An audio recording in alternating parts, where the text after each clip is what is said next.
கர்த்தரின் கை குறுகவில்லை, கர்த்தரின் வாக்கு மாறிடவே, சுத்தர்களாய் மாறிடவே சுதனருள் புரிந்தனரே. சுத்தர்களாய் மாறிடவே சுதனருள் புரிந்தனரே. விசுவாசியே நீ பதறாதே, விசுவாசியே நீ கலங்காதே, விசுவாசியே நீ பதறாதே, விசுவாசியே நீ கலங்காதே. விசுவாசத்தால் நீதிமான் என்றும் என்றும் பிழைப்பான். விசுவாசத்தால் நீதிமான் என்றும் என்றும் பிழைப்பான்.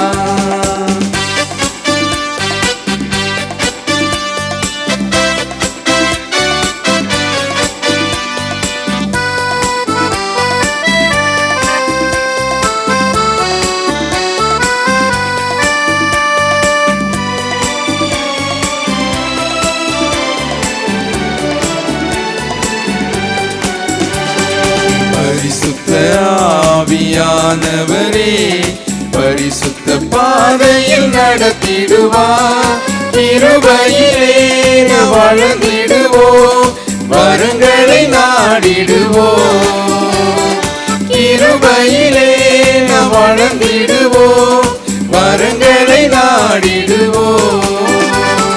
விசுவாசியே நீ பதறாதே, விசுவாசியே நீ கலங்காதே, விசுவாசியே நீ பதறாதே, விசுவாசியே நீ கலங்காதே. விசுவாசத்தான் நீதிமான் என்றும் என்றும் பிழைப்பான். விசுவாசத்தால் நீதிமான் என்றும் என்றும் பிழைப்பான்.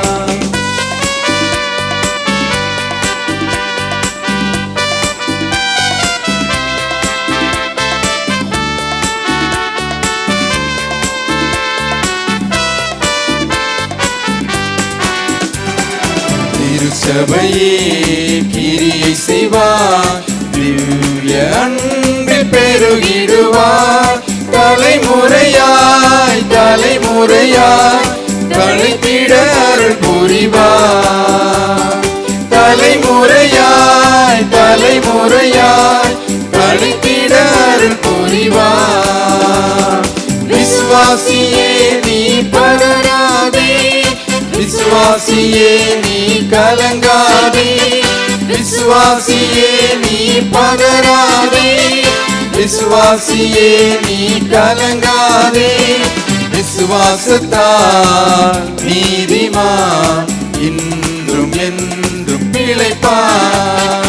விசுவாசத்தால் நீதிமான் என்றும் என்றும் பிழைப்பான்.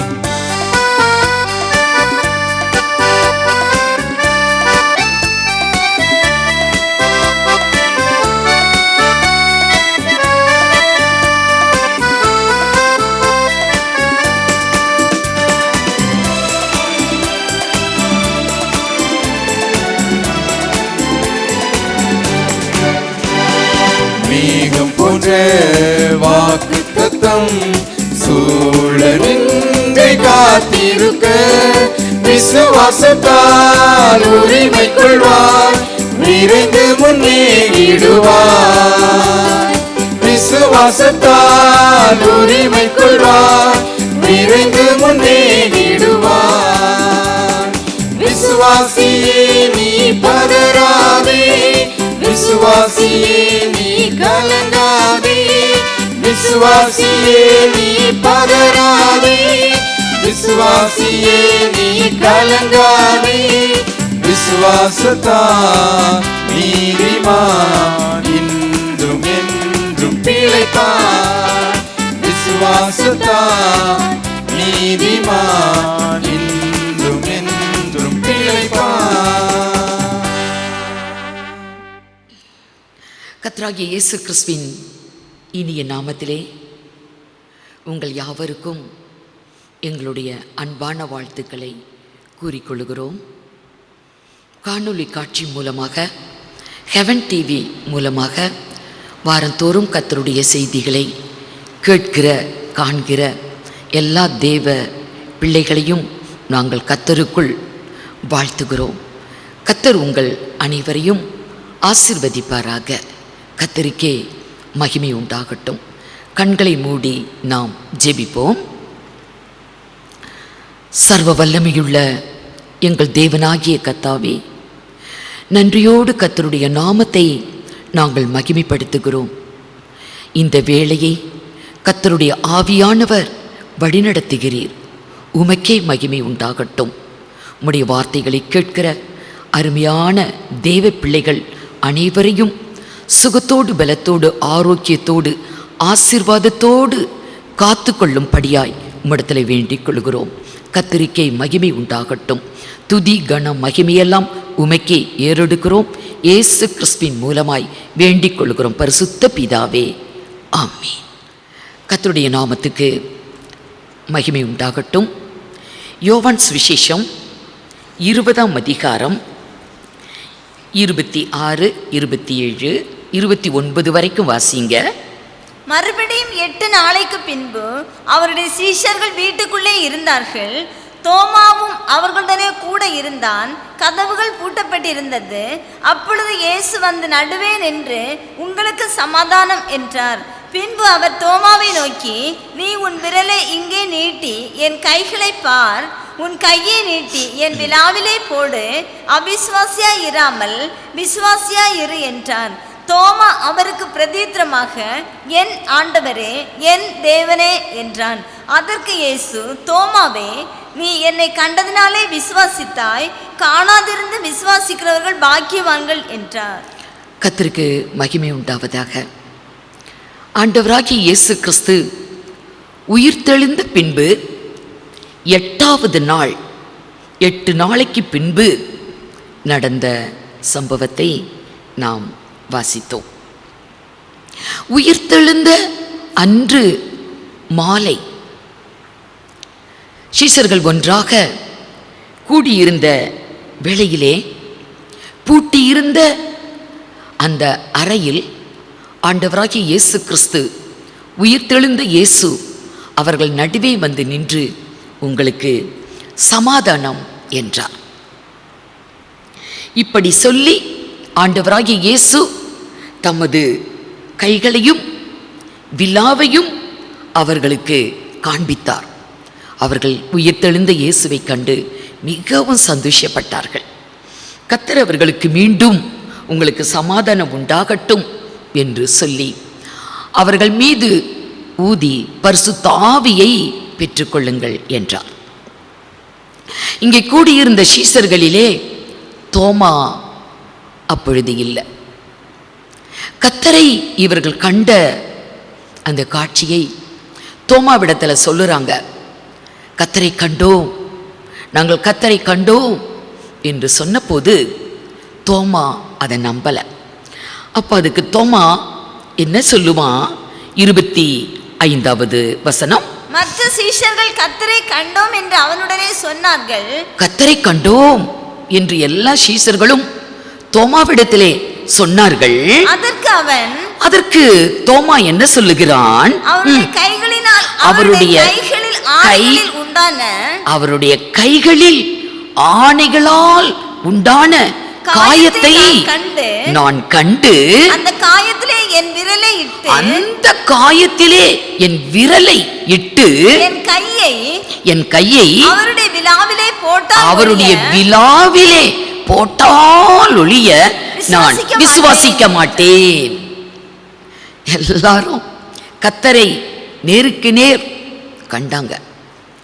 ஆனா தோமா விசுவாசிக்கல. அவன் பார்க்கல, விசுவாசிக்கல.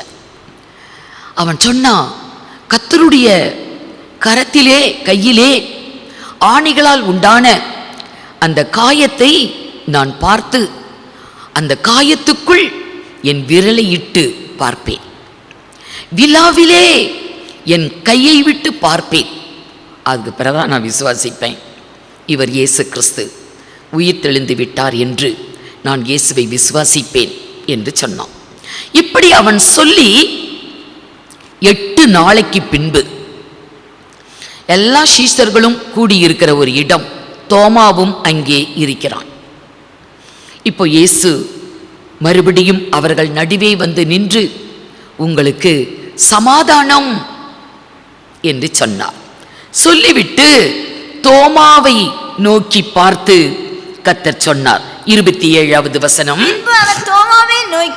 பின்பு அவர் தோமாவை நோக்கி, நீ உன் விரலை இங்கே நீட்டி என் கைகளை பார், உன் கையை நீட்டி என் விலாவிலே போடு, அவிசுவாசியாயிராமல் விசுவாசியாயிரு. 8 நாளைக்கு முன்னாடி அவன் சொன்ன வார்த்தைய கர்த்தர் இப்ப சொல்லுகிறார். உன்னுடைய விரலை நீட்டி என் காயத்திற்குள்ள என் கையிலே போட்டுப்பார், உன் கையை என் விலாவிலே போட்டுப்பார், அவிசுவாசியாய் இராமல் விசுவாசியாய் இரு என்றார்.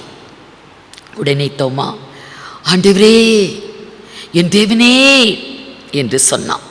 அதற்கு கர்த்தர் மீண்டும் என்ன சொன்னார்? 29. அதற்கு இயேசு, தோமாவே, நீ என்னை கண்டதினால் விசுவாசித்தாய், காணாதிருந்தும் விசுவாசிக்கிறவர்கள் பாக்கியவான்கள். கண்டு விசுவாசிப்பதிலும் காணாமல் விசுவாசிப்பது அது எத்தனை ஒரு பாக்கியம். ஆண்டவராகிய இயேசு கிறிஸ்து இந்த இடத்திலே தோமாவை பார்த்து சொன்ன வார்த்தை, அவிசுவாசியாய் இராமல் விசுவாசியாய் இரு. கண்டு விசுவாசிப்பது அல்ல, காணாமல் விசுவாசிப்பது அது பாக்கியம். அவிசுவாசியாய் இராமல் விசுவாசியாய் இரு. அவிசுவாசி என்றால் விசுவாசமே இல்லை என்றால் அதற்கு பெயர்தான் அவிசுவாசி. அவிசுவாசம் ஒரு மனிதனுடைய வாழ்விலே காணப்படுமே, ஆனால் அவனோட வாழ்வில் கர்த்தர் எந்த ஒரு அற்புதமும் செய்ய முடியாது. ஒரு அற்புதத்தையும் அவன் வாழ்விலே அவன் காண முடியாது. ஏனென்றால் ஆண்டவராகிய இயேசு கிறிஸ்து ஒரு முறை தாம் வளர்ந்த தன்னுடைய ஊருக்கு சென்றிருந்தார்.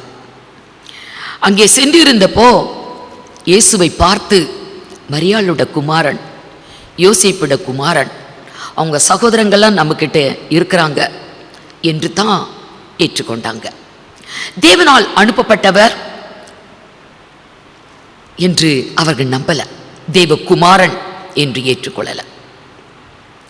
தாம் வளர்ந்த ஊரிலே அநேக அற்புதங்களை செய்ய வேண்டும் என்று ஆர்வத்தோடு இவர் சென்றிருந்த போதிலும் அவரால் ஒரு அற்புதமும் செய்யக்கூடாமல் ஒரு சில வியாதியஸ்தரை மாத்திரம் அவர் குணப்படுத்தினார். அவருடைய அவிசுவாசத்தை குறித்து ஆண்டவர் ஆச்சரியப்பட்டார் என்று வேதத்தில் எழுதியிருக்கிறதை பார்க்கலாம். மார்க்கு சுவிசேஷம் 6ஆம் அதிகாரம் 5வது வசனத்திலிருந்து வாசிங்க. அங்கே அவர் சில நோயாளிகள் மேல் கைகளை வைத்து, நோயாளிகள் மீது கைகளை வைத்து அவர்களை குணமாக்கினதே அன்றி வேறொரு அற்புதமும் அவரால் செய்யக்கூடாமல் அவர்களுடைய அவிசுவாசத்தை குறித்து ஆச்சரியப்பட்டு, அவர்களுடைய அவிசுவாசம் தேவகுமாரன் என்று ஏற்றுக்கொள்ளல. அவர்களுக்கு விசுவாசம் இல்லாமல் போனபடியால் வேறொரு அற்புதம் அங்கே அவரால் செய்யக்கூடாமல் ஒரு சில வியாதிகளை மாத்திரம் சுகப்படுத்தினார். அற்புதம் எங்கே நடக்கும்? அதிசயம் யாரோட வாழ்வில் நடக்கும்? விசுவாசம் இருக்கிற இடத்துல தான் கர்த்தர் அற்புதங்களை செய்வார். இங்கே இவர்களுடைய அவிசுவாசத்தை குறித்து ஆண்டவர் ஆச்சரியப்பட்டார். அவிசுவாசம் இருந்தா அங்க கர்த்தருடைய கிரியைகளை பார்க்கவே முடியாது. ஆகவே அவிசுவாசம் நீங்க வேண்டும், விசுவாசம் இருக்க வேண்டும். ஒரு தகப்பன் தன்னுடைய மகனுக்கு சுகம் கிடைக்க வேண்டும் என்று ஆண்டவரிடத்தில் கொண்டு வந்தான். அவனை ஒரு அசுத்த ஆவி அலைக்கழித்து கொண்டிருந்தது. அவனை கொல்லுவதற்காக அடிக்கடி தண்ணீரிலும் நெருப்பிலும் கொண்டு போய் அவனை தள்ளி விட்டுரும். ஆகவே அந்த பிள்ளைக்கு சுகம் வேண்டும் என்று ஆண்டவராக இயேசுவிடத்தில் தகப்பன் வந்து கேட்குறான், ஆண்டவரே ஏதாகிலும் உங்களால் முடிந்த உதவி எங்களுக்கு செய்யுங்க, என் மகனுக்கு செய்யுங்க. அவனிடத்தில் கர்த்தர் சொல்லுவார், நீ விசுவாசி, விசுவாசிக்கிறவனுக்கு எல்லாம் கூடும். அதற்கு அந்த தகப்பன் சொல்லுகிறான், விசுவாசிக்கிறேன் ஆண்டவரே, ஆகிலும் என்னுடைய அவிசுவாசம் நீங்கும்படி எனக்கு உதவி செய்யும் என்று கண்ணீர் விட்டு அவன் அழுதான் என்று வேதத்தில் சொல்லப்பட்டிருக்கும். மார்க்கு சுவிசேஷம் 9ஆம் அதிகாரம் 23, 24. இயேசு அவனை நோக்கி, நீ விசுவாசிக்க கூடுமானால் ஆகும், விசுவாசிக்கிறவனுக்கு எல்லாம் கூடும் என்றார். விசுவாசிக்கிறவனுக்கு எல்லாமே நடக்கும். விசுவாசிக்க கூடுமானால் உனக்கு நடக்கும். விசுவாசிக்கிறவனுக்கு எல்லாமே கிடைக்கும். அதற்கு அந்த தகப்பன் என்ன சொன்னா? உடனே பிள்ளையின் தகப்பன் விசுவாசிக்கிறேன் ஆண்டவரே, விசுவாசிக்கிறேன் ஆண்டவரே, என் அவிசுவாசம் நீங்கும்படி உதவி செய்யும். என்னுடைய அவிசுவாசம் நீங்கும்படி எனக்கு உதவி செய்யும் என்றான். அவிசுவாசம் இருந்தால் அற்புதம் நடக்காது. அவிசுவாசம் இருந்தால் விடுதலை வர்றது கஷ்டம். ஏன் நம்முடைய வாழ்க்கையில் நம்ம எதிர்பார்க்கிற ஆசீர்வாதம், எதிர்பார்க்கிற அற்புதங்கள், அதிசயங்கள் காணப்படவில்லை என்றால் நம்மிடத்தில் காணக்கூடிய ஒரு குறை அதுதான் அவிசுவாசம். விசுவாசம் இல்லை. அதிசயத்தை நம்மால் பார்க்க முடியவில்லை, அற்புதங்களை பார்க்க முடியவில்லை, விடுதலையை நாம் பெற்றுக்கொள்ள முடியவில்லை. அவிசுவாசம் இருக்குமே ஆனால் அந்த மனிதனுக்கு பரலோகம் கூட கிடைக்காது. பரலோகமும் இல்லை, பூமியிலே விடுதலை இல்லை, ஆசீர்வாதங்கள் இல்லை. ஓட்டத்தை ஓடி முடித்த பின்பு அவனுக்கு பரலோகமும் இல்லை. ஏனென்றால் நரகத்துக்கு யாரெல்லாம் போவாங்க? அக்கினியும் கந்தகமும் எரியக்கூடிய கடல், 2ஆம் மரணம். அது யாருக்கு என்று ஒரு அட்டவணை வேதத்தில் பார்க்கலாம். அதில் அவிசுவாசிகள் பங்கு பெறாங்க. வெளிப்படுத்தல் 21ஆம் அதிகாரம் 8வது வசனம். பயப்படுகிறவர்களும் அவிசுவாசிகள், விசுவாசம் இல்லாதவர்கள், பயப்படுகிறவர்களும் அவிசுவாசிகளும் அருவருப்பானவர்களும் கொலைபாதகரும் விபச்சாரக்காரரும் சூனியக்காரரும் விக்கிரக ஆராதனைக்காரரும் பொய்யர் அனைவரும் 2ஆம் மரணமாகிய அக்கினியும் கந்தகமும் எரியக்கூடிய கடலிலே பங்கடைவார்கள்.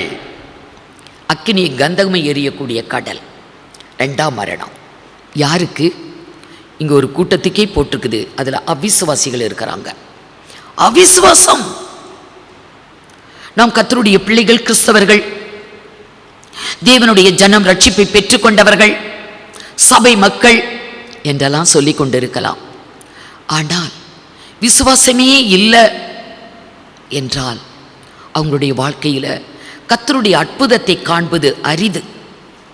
அவருடைய விடுதலையை பெற்றுக்கொள்ளுகிறது அரிது. அது மாத்திரமல்ல, அவருடைய வாழ்வு முடியும் நாட்களிலே அவர்கள் செல்லக்கூடிய இடம் மிகவும் பரிதாபமான ஒரு இடம். அக்கினியும் கந்தகமும் எரியக்கூடிய கடலில் பங்கடைவார்கள். விசுவாசம் இல்லாமல் தேவனுக்கு பிரியமாய் இருப்பது கூடாத காரியம். கர்த்தருக்கு நாம் பிரியமாய் வாழ வேண்டுமானால் விசுவாசம் ஒன்றே. விசுவாசம் இல்லாமல் நம்ம தேவனுக்கு பிரியமாய் இருக்க முடியாது என்று வேதத்திலே எழுதப்பட்டிருக்கிறது. எபிரேயர் 11ஆம் அதிகாரம் 6வது வசனம். விசுவாசம் இல்லாமல் தேவனுக்கு பிரியமாய் இருப்பது கூடாத காரியம். ஆம், கூடாத காரியம். விசுவாசம், அவ்விசுவாசம், அற்ப விசுவாசம் என்றும் ஒன்று இருக்குது. அற்ப விசுவாசம், அவ்விசுவாசம், சுத்தமா விசுவாசமே இல்லை. விசுவாசம் என்றால் இது கொஞ்சம் இருக்குது, சந்தேகம், கிடைக்குமா கிடைக்காதா, வருமா வராதா என்று சந்தேகத்தோடு எதிர்பார்க்கிறதுக்கு பெயர் அற்ப விசுவாசம். இது ஒரு பெரிய அப்போஸ்தலனுடைய வாழ்விலே காணப்பட்டது. ஆண்டவராய் இயேசு கிறிஸ்து ஒருமுறை தன்னுடைய சீஷர்களை அக்கறைக்கு செல்லும்படி துரிதப்படுத்தினார். இவங்க புறப்பட்டாங்க. இயேசுவோ ஒரு மாலை வேளையிலே தனித்து உட்கார்ந்து அவர் ஜெபித்துக் கொண்டிருந்தார். கடல் யாத்திரையிலே இருந்த சீஷர்கள் 4ஆம் ஜாமத்திலே மிகவும் பயந்தாங்க. ஏற்கனவே ஒரு பயங்கரமான எதிர்காற்று, முன்னேற முடியாம ஒரு எதிர்காற்று வீசிக்கொண்டிருக்கிறது. போராடி முன்னேறி கொண்டு இருக்கிறாங்க அக்கறையை அடைவதற்கு. அந்த நேரத்தில் ஆண்டவராகிய இயேசு கடல் மீது நடந்து வருகிறார்.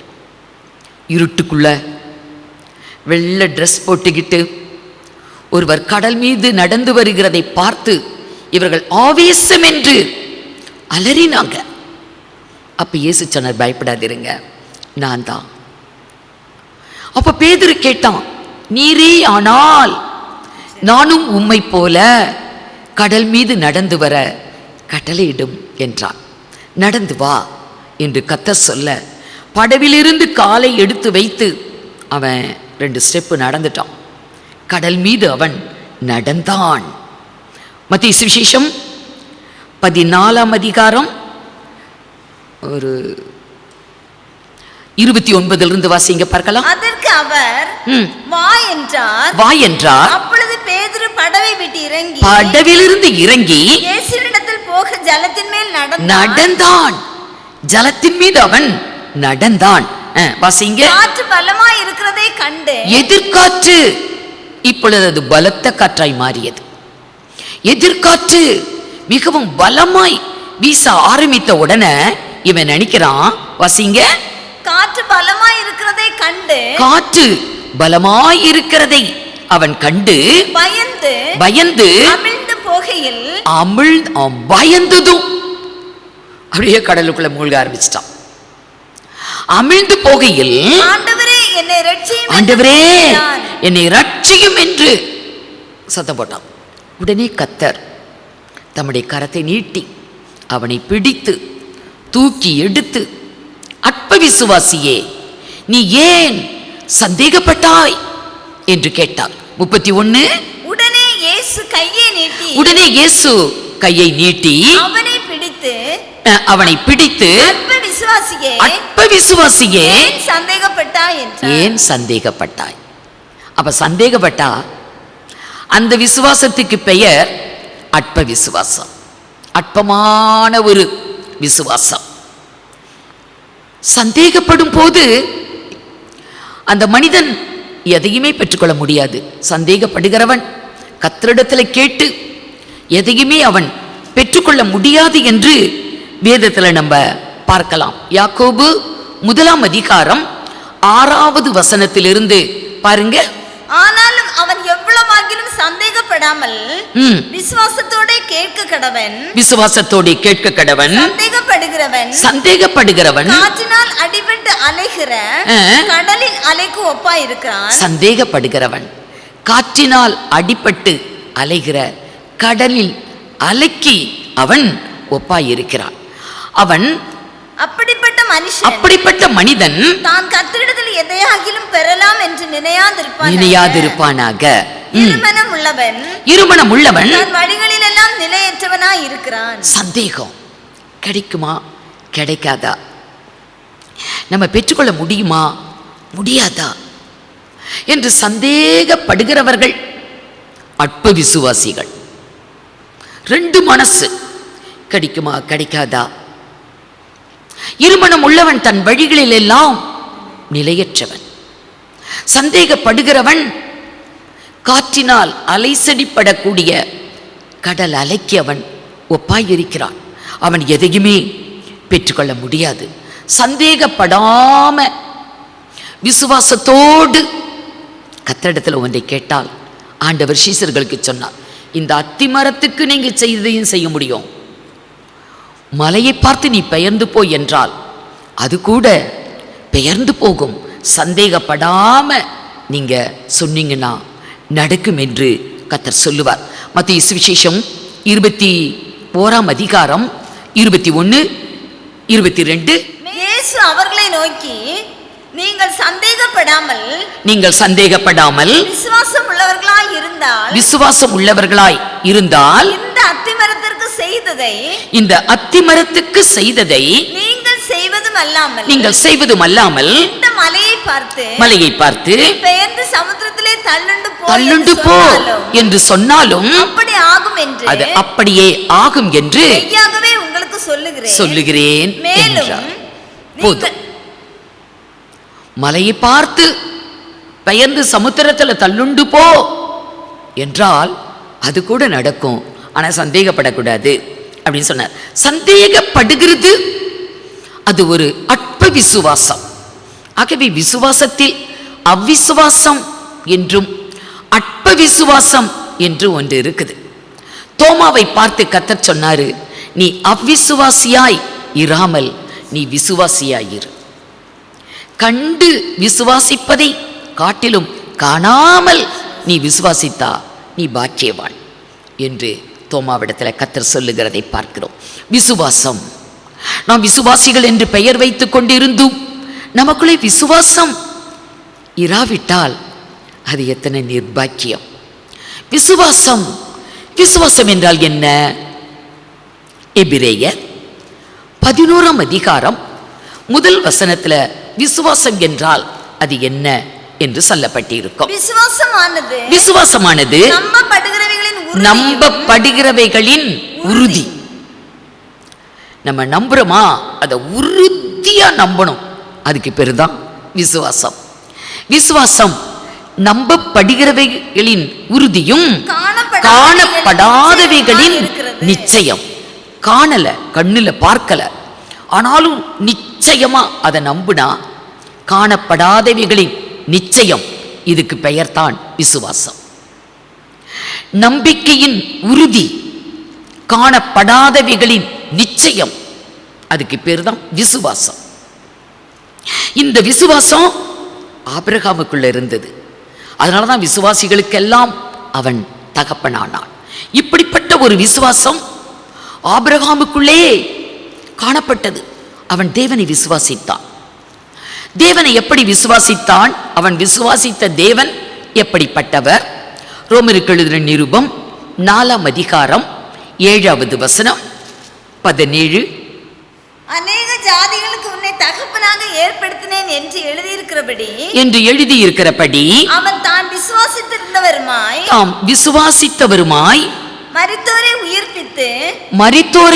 உயிர்ப்பித்து இல்லாதவைகளை இருக்கிறவைகளைப் போல அழைக்கிறவருமாய் இருக்கிற தேவனுக்கு முன்பாக நம் எல்லாருக்கும் தகப்பனானான். ஆபிரகாம் தேவனை விசுவாசித்தான்.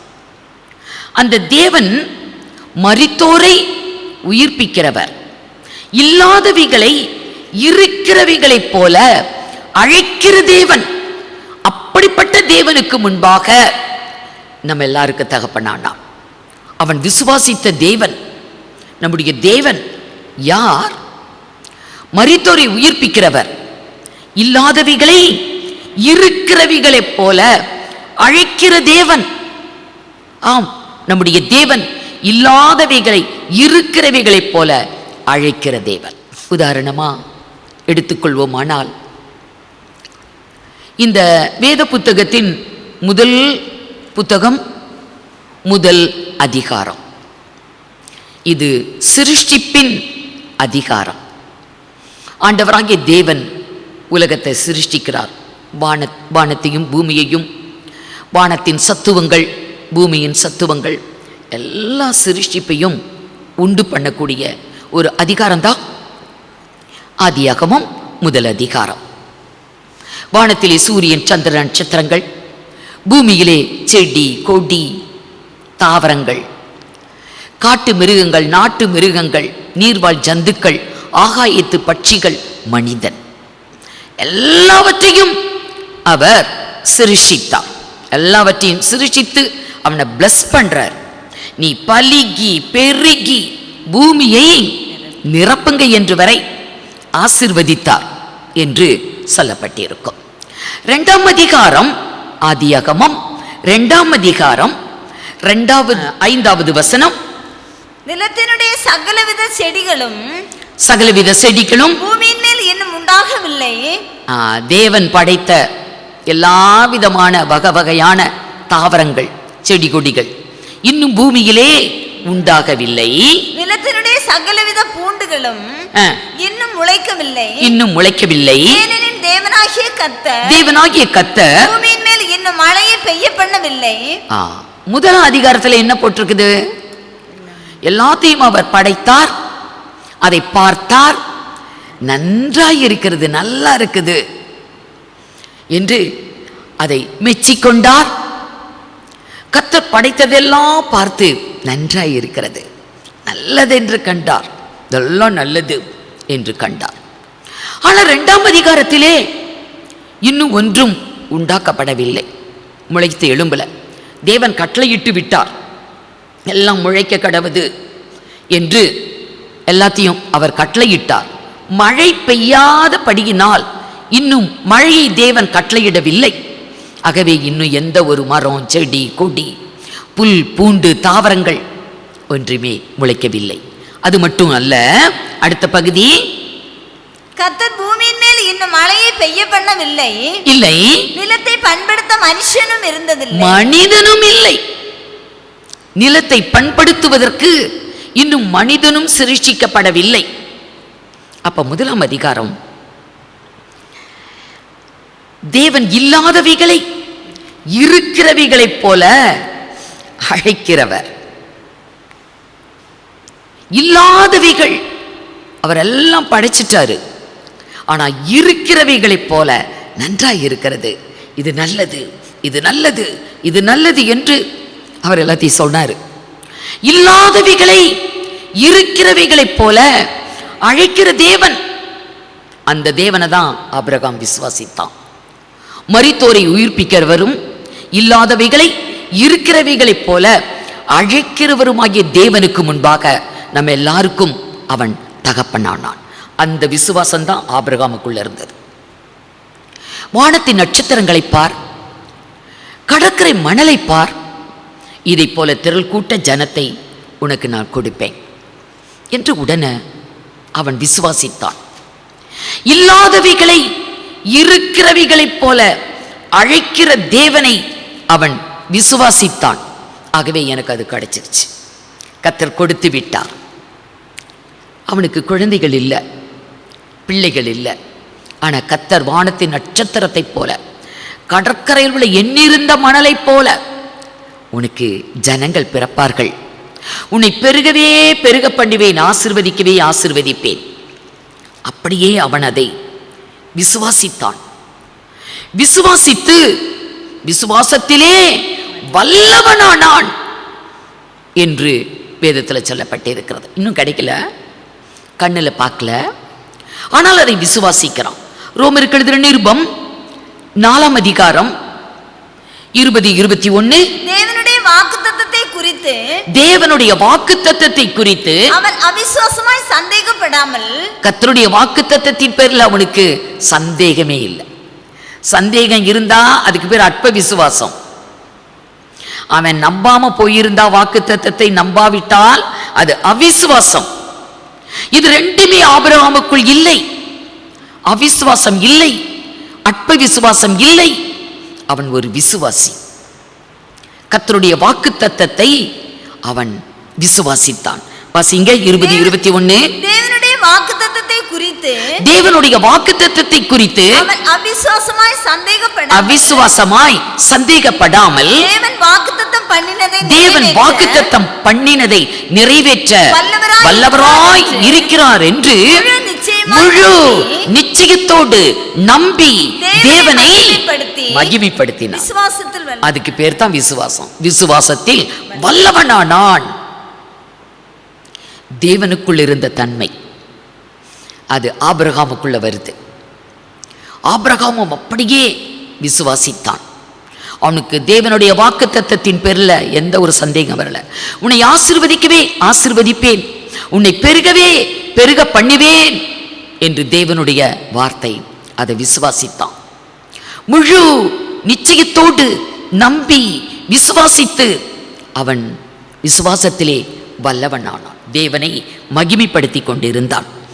ஆபிரகாமுக்குள்ள இருந்த இதே விசுவாசம்தான் பூமியில ஆண்டவராகிய இயேசு வந்த பொழுது அவருக்குள்ளும் இருந்தது, தேவனிடத்தில் இருந்தது. இது ஆபிரகாமுக்குள்ள வருது. ஆபிரகாமுக்கு இருந்தது போலவே ஆண்டவராகிய இயேசு தேவனே மனிதனாக உலகத்துக்கு வந்தார். இயேசு கிறிஸ்து பட்டணங்கள் தோறும் கிராமங்கள் தோறும் சுற்றி நடந்து அவர் ஊழியம் செய்தார். அப்படி ஊழியம் செய்த நாட்களிலே ஒரு ஜெப ஆலய தலைவனுடைய மகள், யவீருவின் மகள் சுகவீனமா இருக்கிறான். சரி,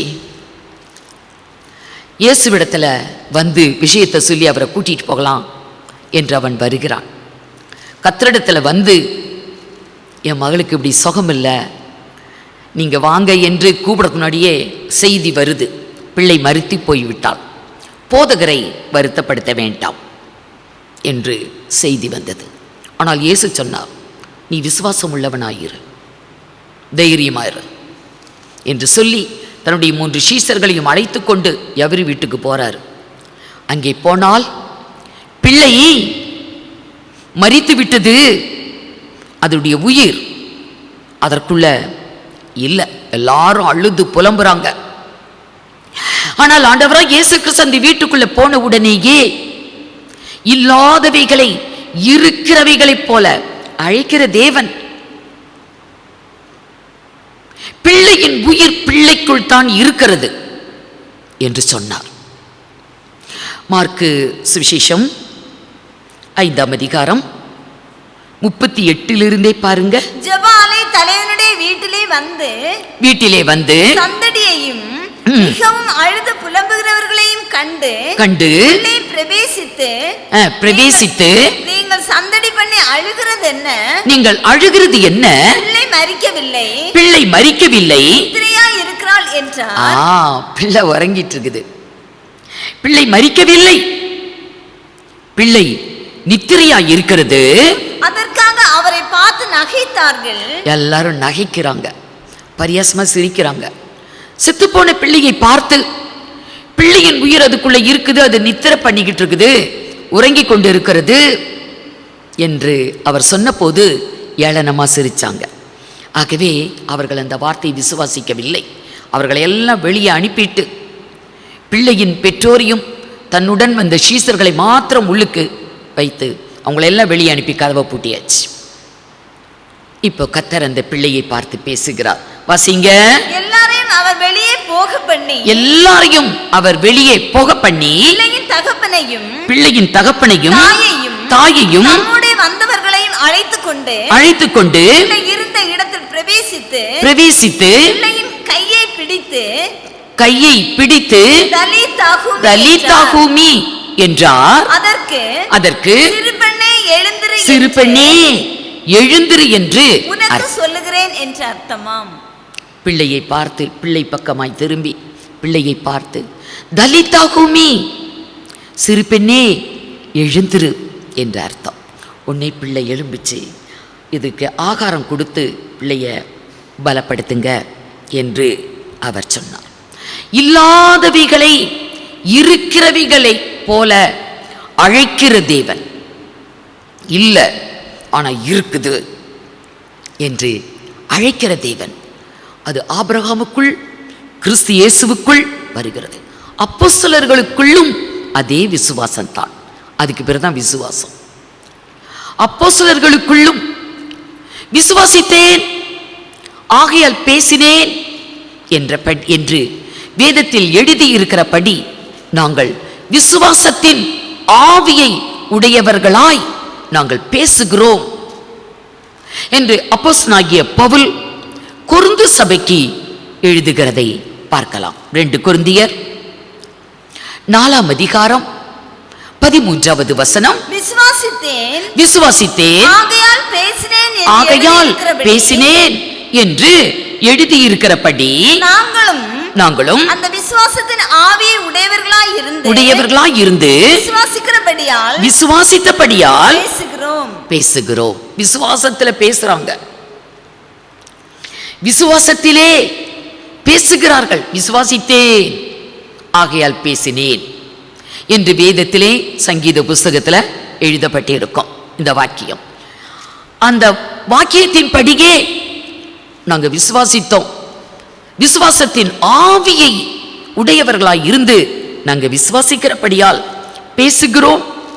இது பழைய ஏற்பாட்டின் காலத்திலையும் சில தீர்க்கதரிசிகளிடத்துல இந்த விசுவாசத்தின் ஆவி இருந்தது. விசுவாசத்துல அவங்க பேசுகிறதை பார்க்கலாம். எலியாவின் நாட்களிலே தேசத்தில் 3.5 வருடம் மழையே பெய்யல, மழை இல்லை, கொடிய பஞ்சம், பயங்கரமான பஞ்சம். அப்படிப்பட்ட நாட்களில் மழை வேண்டும். எலியா ஆகாப் ராஜாவை பார்த்து, பெருமழையின் இரைச்சல் கேட்கப்படுகிறது என்று ஒரு விசுவாச வார்த்தையை பேசினான். அப்படியெல்லாம் ஒன்றும் கேட்கல, விசுவாசத்தில் சொன்னான். ஏன்னா மழை வேணும், 3.5 வருடம் கொடிய பஞ்சம், கால்நடைகளுக்கு ஆகாரம் இல்லை, மனுஷருக்கு ஆகாரம் இல்லை. ஆகாப் ராஜா மிகவும் அவன் வேதனைப்படுகிறான். இப்போ மழை வேணும். எலியா சொல்லி இருந்தான், என்னுடைய வார்த்தையை அன்றி இந்த பூமியில் மழை பெய்யாது. இப்போ கர்த்தரிடத்தில் அவன் ஜெபிக்க போறான். ஜெபிக்கிறதுக்கு முன்னாடி ஆகாப்பை பார்த்து அவன் சொன்ன ஒரு விசுவாச வார்த்தை வாசிங்க. 1 ராஜாக்கள் 18ஆம் அதிகாரம், 1 ராஜாக்கள் 18ஆம் அதிகாரம் 41 பாருங்க. பின்பு எலியா ஆகாபை நோக்கி நீர் போம், போஜனபானம் பண்ணும், பெருமழையின் இரைச்சல் கேட்கப்படுகிறது என்றான். விசுவாச வார்த்தை. விசுவாசித்தேன் ஆகையால் பேசினேன். இல்லாதவைகளை இருக்கிறவைகளைப் போல அழைக்கிற தேவன். அப்படியே நடக்குது. ஆபிரகாம் அப்படித்தான் விசுவாசித்தான், அவனுக்கு நடந்தது. ஆண்டவராகிய இயேசு அப்படித்தான் சொன்னார், அது அப்படியே நடந்தது. இங்கே பார்க்கிறோம், எலியா ஆகாப் ராஜாவை நோக்கி நீர் போம், போஜனபானம் பண்ணும், பெருமழையின் இரைச்சல் கேட்கப்படுகிறது என்று சொன்னான். அதன் பிறகுதான் எலியா போய் கர்மேல் பர்வதத்தில் உட்கார்ந்து அவன் ஜெபிக்கிறான். அவனுடைய தலை முகம் முழங்காலில் படத்தக்கதாய் குனிந்து கர்த்தரை நோக்கி அவ்வளவு ஊக்கமாக ஜெபித்தான். அவனுடைய ஜெபத்தை குறித்து யாக்கோபு தன்னுடைய நிருபத்திலே எழுதியிருக்கிறார், எப்படி அவன் ஜெபித்தான் என்று. யாக்கோபு 5ஆம் அதிகாரம் 17-18 வசனங்களை வாசிங்க. எலியா நம்மை போல ஒரு பாடுள்ள மனுஷனாய் இருந்தும் மழை பெய்யாதபடிக்கு கருத்தாய் ஜெபம் பண்ணினான். 3 வருஷமும் 6 மாதமும் மழை பெய்யவில்லை. மறுபடியும் அவன் ஜெபம் பண்ணினான். அப்பொழுது வானம் மழையை பொழிந்தது, பூமி தன் பலனை தந்தது. மழை பெய்யாம இருக்கிறதுக்கும் மழை பெய்யறதுக்கும் எலியா கர்த்தரை நோக்கி கருத்தாய் ஜெபம் பண்ணினான். நம்மை போல ஒரு சாதாரண மனிதன் தான், நம்மை போல பாடுள்ள ஒரு மனிதன் எலியா. ஆனால் அவன் விசுவாச வார்த்தை பேசுகிறான்.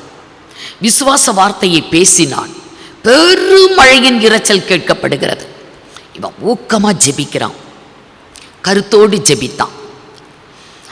தன்னுடைய அசிஸ்டன்ட் கிட்ட சொல்லி விடுறான், போய் சமுத்திர முகமாய் பார்த்து விட்டு வா, மேகம், கருத்த மேகம், மழைக்குள்ள அடையாளம் எது இருக்கிறதா என்று. 6 முறையும் சென்று பார்த்து வந்து ஒன்றும் இல்லைன்னா நம்முடைய விசுவாசம் எல்லாம் ஒன்றும் இல்லாமல் போயிடும். 7வது முறை எலியா ஜெபித்தான். அப்பொழுது இவன் போய் பார்த்து விட்டு வந்து சொன்னான், எஜமானே, ஒரு மனிதனுடைய கை, உள்ளங்கை அளவு ஒரு கருத்த மேகம் வந்திருக்குது. கருத்தோடு 7 முறை ஜெபித்த அந்த ஊக்கமான ஜெபத்துக்கு ஒரு உள்ளங்கை அளவுதான் மேகம் வந்திருக்குது. உடனே அவன் விசுவாசித்தான். பெருமழையின் இரைச்சல், இப்ப மழை கொட்டோன்னு கொட்ட போகுது. ஆகாப் ராஜாவே, ரதத்தை பூட்டிக்கிட்டு சீக்கிரமா போயிருங்க. அப்படியே பெருமழை கொட்டினது. இது விசுவாசத்தின் ஆவி, விசுவாச வார்த்தை.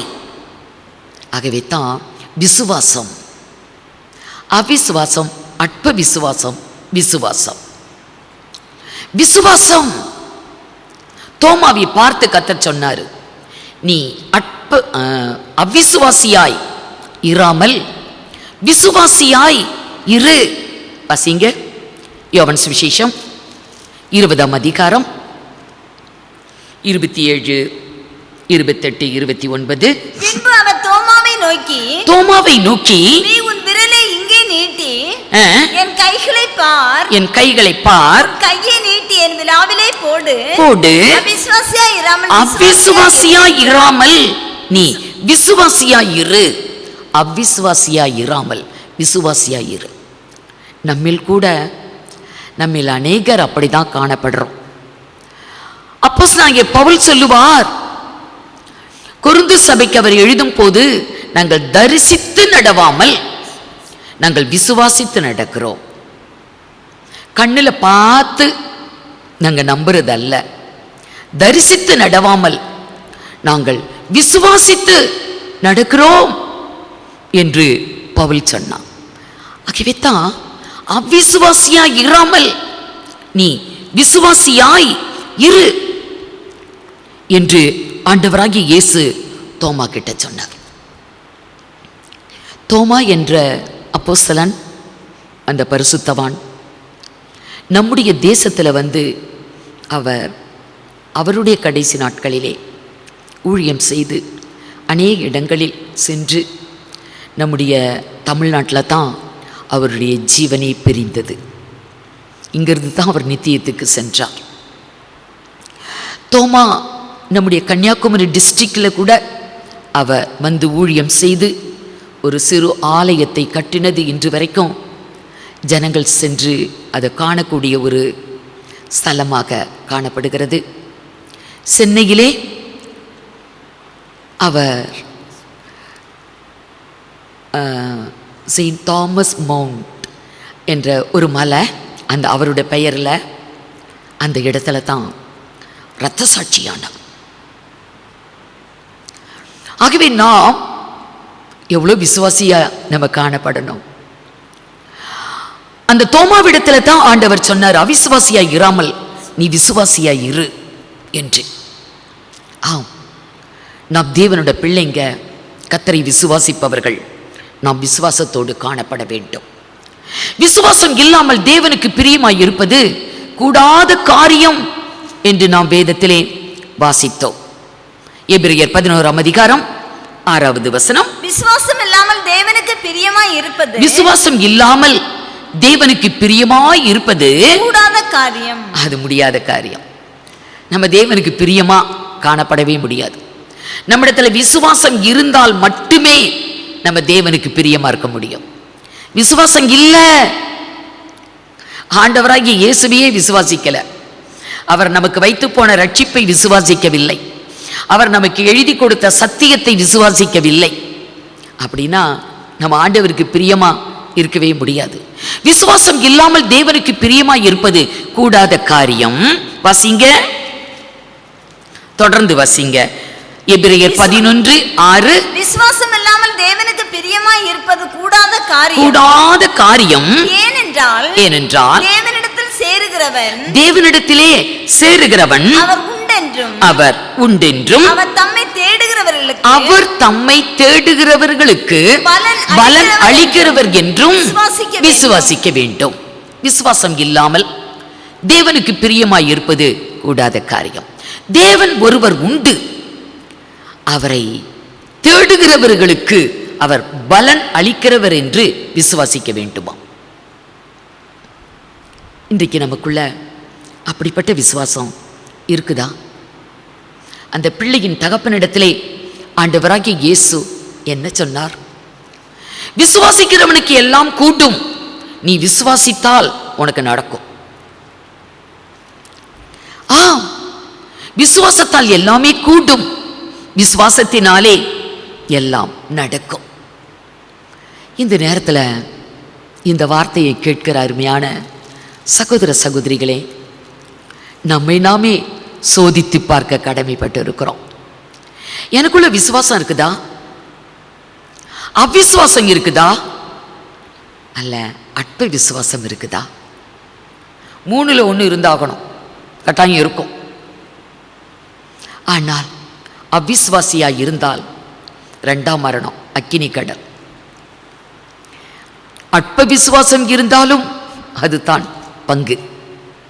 சந்தேகப்படுறவங்க எதையும் பெற்றுக்கொள்ள முடியாது. விசுவாசிக்கிறவனுக்கு எல்லாம் கூட்டும், நித்தியத்தை சுதந்திரிக்க முடியும். விசுவாசம் இருக்குதா இல்லையா? அப்போஸ்தலனாகிய பவுல் கொரிந்து சபைக்கு அவர் எழுதும் போது சபைக்கு எழுதினார்.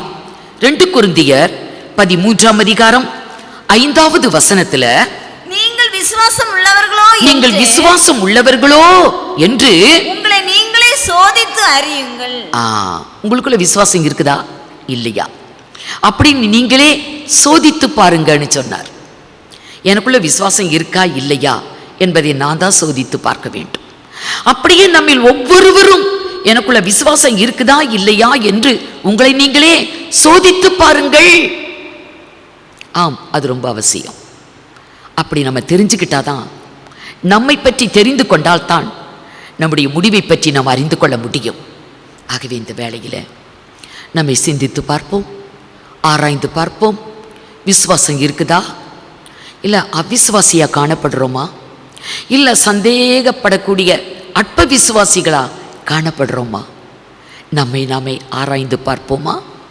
கர்த்தர் உங்களை ஆசீர்வதித்து வழி நடத்துவாராக. கர்த்தருக்கே மகிமை உண்டாகட்டும். கண்களை மூடி நாம் ஜெபிப்போம். ஜெபம் செய்வோம். எங்கள் அதிகமாய் நேசிக்கிற எங்கள் அன்புள்ள ஆண்டவரே, நாங்கள் கேட்ட இந்த வசனங்களுக்காக உம்மை நன்றியோடு ஸ்தோத்திரிக்கிறோம். விசுவாசத்தை குறித்து உம்முடைய வேதத்திலிருந்து அநேக வசனங்கள் மூலம் அநேக சத்தியங்களை நாங்கள் கற்றுக்கொண்டோம்ப்பா. ஆண்டவரே, விசுவாசிக்கிறவனுக்கு எல்லாம் கூடும் என்று நாங்கள் அந்த வசனத்தின் மூலமாக கூட அநேக காரியங்களை குறித்து நாங்கள் கற்றுக்கொண்டோம். விசுவாசத்தினாலே எல்லாவற்றையும் மேற்கொள்ள எங்களுக்கு நீர் உதவி செய்ய வேண்டுமாறு ஜெபிக்கிறோம்ப்பா. விசுவாசம் இல்லாமல் தேவனுக்கு பிரியமாய் இருப்பது கூடாத காரியம் என்பதை குறித்தும் நாங்கள் ஆண்டவரே அநேக காரியங்களை கற்றுக்கொண்டோம். நாங்களும் கூட விசுவாசத்தை துவக்குகிறவரும் முடிக்கிறவருமாயிருக்கிற இயேசுவை நோக்கி எங்களுக்கு நியமித்திருக்கிற ஓட்டத்திலே பொறுமையோடே ஓட எங்கள் ஒவ்வொருவருக்கும் நீர் கிருபை செய்யணுமாறு ஜெபிக்கிறோம். நாங்கள் விசுவாசம் உள்ளவர்களாய் ஜெபத்திலே எவைகளை கேட்கிறோமோ அவைகளை நாங்கள் பெற்றுக்கொள்கிறோம் என்று பார்த்தோம். ஆண்டவரே, ஒவ்வொரு காரியத்திலும் நாங்கள் எங்கள் விசுவாசத்தை ஆண்டவரே நாங்கள் விட்டுவிடாத படிக்கு உண்மையே நாங்கள் நோக்கி பார்ப்புக, உண்மையே நாங்கள் பின்தொடர எங்கள் ஒவ்வொருவருக்கும் நீங்கள் கிருபை செய்யுங்கப்பா. எங்களுடைய வாயின் வார்த்தைகள் கூட விசுவாச வார்த்தைகளாக இருக்கட்டும், மற்றவர்களுக்கு ஆண்டவரே பிரயோஜனமான வார்த்தைகளாக இருக்கட்டும். ஆண்டவரே, உண்மை அவர்கள் பின்பற்றுகிறவர்களாய் நாங்கள் மாற்றக்கூடிய அந்த வார்த்தைகளாக இருக்கட்டும்ப்பா. எங்களுடைய வாழ்க்கையும் கூட ஆண்டவரே விசுவாச வாழ்க்கையாய் இருக்க நீங்க கிருபை செய்யுங்க. மற்றவர்களுக்கு மாதிரியான வாழ்வாய் எங்களுடைய வாழ்வு இருக்கட்டும்ப்பா. ஆண்டவரே, தேவன் உண்டென்றும் அவரை தேடுகிறவர்களுக்கு பலனளிக்கிறவர்கள் என்றும் நாங்கள் விசுவாசிக்கிறவர்களாய் காணப்பட உதவி செய்யணுமாறு ஜெபிக்கிறோம். இந்த நாட்களிலும் கூட ஆண்டவரே நாங்கள் இந்த வசனங்களின் மூலம் அநேக காரியங்களை கற்றுக்கொண்டோம்ப்பா. ஒவ்வொன்றையும் ஆண்டவரே நாங்கள் விட்டு விடாதபடி ஆண்டவரே நாங்கள் பின்பற்ற நீர் எங்களுக்கு கிருபை செய்யும். விசுவாச வாழ்க்கையை நாங்கள் வாழ எங்களுக்கு கிருபை செய்யும்ப்பா. இந்த நாட்களிலும் கூட ஆண்டவரே கலங்கி தவிக்கிறவர்களை, ஆண்டவரே பொருளாதாரத்திலே பின்தங்கி காணப்படுகிறவர்களாய் இருக்கிற ஒவ்வொருவரையும் ஆண்டவரே நீரே கை தூக்கி விட வேண்டுமாறு ஜெபிக்கிறோம்ப்பா. ஒவ்வொருவருக்கும் ஆண்டவரே நீரே பலன் கொடுத்து உம்மை பின்பற்றி கொள்கிறவர்களாய் காணப்பட ஒவ்வொருவருக்கும் நீங்கள் கிருபை செய்யுங்கப்பா. நாங்களும் எங்களுடைய வாழ்வை ஆண்டவரே விசுவாச வாழ்வாய் மாற்றி ஆண்டவரே உண்மையே நாங்கள் நோக்கி பார்க்க எங்கள் ஒவ்வொருவருக்கும் கிருபை செய்யும். மீட்பர் இயேசுவின் மூலம் ஜெபிக்கிறோம் நல்ல பிதாவே, ஆமேன். என் ஆத்துமாவே கர்த்தரை ஸ்தோத்ரி, என் முழு உள்ளமேருடைய பரிசுத்த நாமத்தை ஸ்தோத்ரி. என் ஆத்துமாவே கர்த்தரை ஸ்தோத்ரி, அவர் செய்த சகல உபகாரங்களையும் மறவாதே. ஆமேன்.